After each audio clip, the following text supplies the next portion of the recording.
औरत कितनी बेवकूफ़ होती है। वह सुबह उठी और प्रार्थना करके रसोई में आ गई। चाय के लिए चूल्हे पर पानी रखा, फिर बच्चों को जगाया ताकि वे स्कूल के लिए तैयार हो सकें।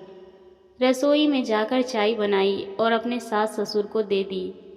फिर उसने अपने बच्चों के लिए नाश्ता बनाना शुरू किया। बच्चे जब तैयार हुए तो उन्होंने नाश्ता किया और उसने बच्चों का लंच बनाया। इसी बीच बच्चों की वैन आ गई। बच्चों को स्कूल भेजकर टेबल से बर्तन समेटे। इसी बीच पति ऑफिस के लिए तैयार होने गए तो उनकी ज़रूरी चीज़ें निकाल कर दे दी। जल्दी से किचन में आई और पति के लिए नाश्ता बनाने लगी। एक पराठा और एक अंडा अभी बना ही था कि छोटी ननद रसोई में आई। यह कहकर नाश्ता ले गई कि मुझे कॉलेज जाने में देरी हो रही है। उसी समय देवर भी यूनिवर्सिटी जाने को तैयार हो गया। जल्दी से पति और देवर के लिए नाश्ता बनाया और मेज पर रख दिया। 9 बजे पति ऑफिस गए तो उसने आकर टेबल से बर्तन उठाकर सास और ससुर के लिए नाश्ता बनाया। जब तक सास ससुर ने नाश्ता किया तब तक वह रसोई साफ कर बर्तन धो चुकी थी। सास ससुर के नाश्ते के बाद बर्तन समेट ही रही थी कि तभी सफाई वाली मौसी आ गई तो उनके साथ मिलकर घर की साफ सफाई की। मासी को विदा किया तो 11 बज चुके थे।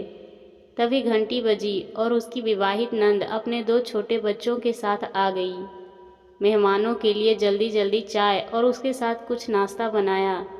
उस समय 12 बज रहे थे। वह जल्दी से रसोई में खाना बनाने गई तो सास की आवाज़ आई, आज अपनी ननद के लिए कुछ अच्छा खाना बनाना। उसने ननद के लिए स्वादिष्ट खाना बनाया और जल्दी जल्दी रोटी बनाने लगी क्योंकि 1 बजे थे और उसके बच्चे आने वाले थे।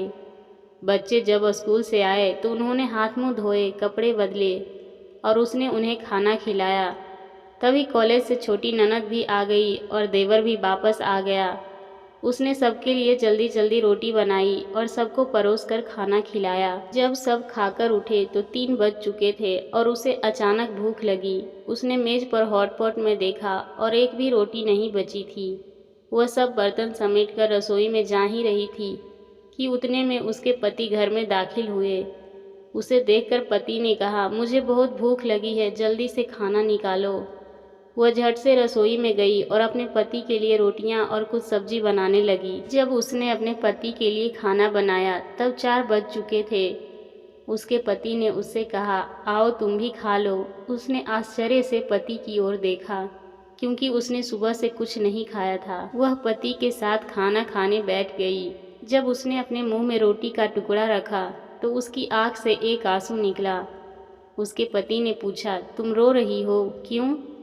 उसने सोचा, मैं इनसे क्या कहूँ, ये क्या जानते हैं कि ससुराल में इतनी मेहनत के बाद मुझे यह रोटी मिली है जिसे लोग मुफ्त की रोटी कहते हैं। उसने अपने पति को उत्तर दिया, कुछ नहीं।